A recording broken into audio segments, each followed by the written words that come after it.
Hey everybody, Eric Randt, Director of Sales with ELAN. Today I've got the man in the box, Jeff Kaplinski, joining me. Jeff, why don't you say hi? Hello everybody, I'm Jeff Kaplinski, Senior Technical Specialist for ELAN. And today we're going to go over some flyout settings on the new interactive touch panels. Eric?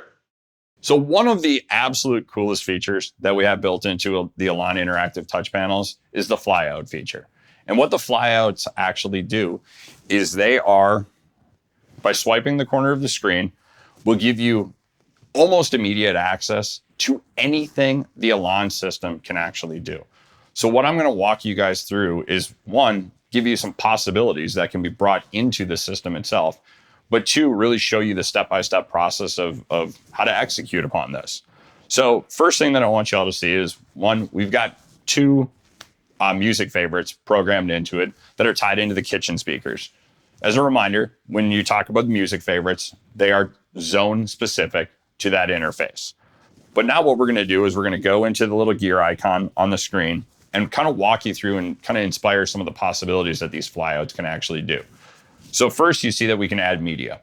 My instead of adding a media to the flyout is one button press to fire up to maybe your favorite channel. You want to go into the room, hit the flyout, and have your TV turn on and go immediately to ESPN. There's a possibility. Another one is a lighting scene. These lighting scenes, have you think about this in two different ways. It can be a scene that you create through the ELAN interface, or it can even be tied to a button press with your lighting control system. So if you have keypads in that zone or scenes created from lighting, it can be that.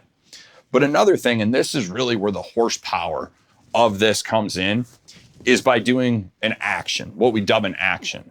And Jeff is going to walk us through what adding an action looks like and what, again, some of the possibilities can be.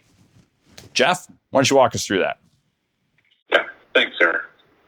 So what we've got as far as an action, and an action can be a series of events tied to one button press. So you'd go ahead and you'd create an action, you'd name it whatever it has to do with. And I think in this case, we're going to do a movie time or a movie execution here for Eric at his house. When he's got a movie on, he can press this button and a sequence of events fires off. So all we really have to do there in the viewer is name it. And then in the back end on programming, we've got something called the event mapper. So I'm using that button press as a trigger. So if he would come up and he would swipe to get the flyout on his touch panel, he would press action.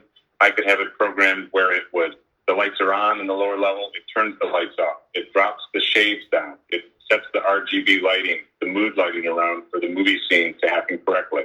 Okay? It's very important that there's any number of things. It doesn't have to be related to lighting. I can also lock the doors. I can arm the security system if you wanted to in stay mode. So action button is pretty much an open slate.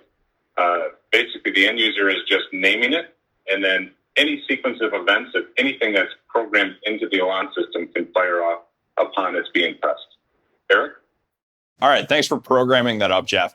Now let's actually go and execute it. So again, the mindset of this entire thing is how do we give your end users, your homeowners, the quickest access to what they want to do most often and most frequently. So Jeff has this movie scene programmed up for us, tied to the event map and tied to the button. Let's actually go and execute it. So again, we just swipe on the touch panel. You see we have our action tied to movie. Let's do it. Time for the movie. Lights dim. Shades come down. All right, somebody give me some popcorn.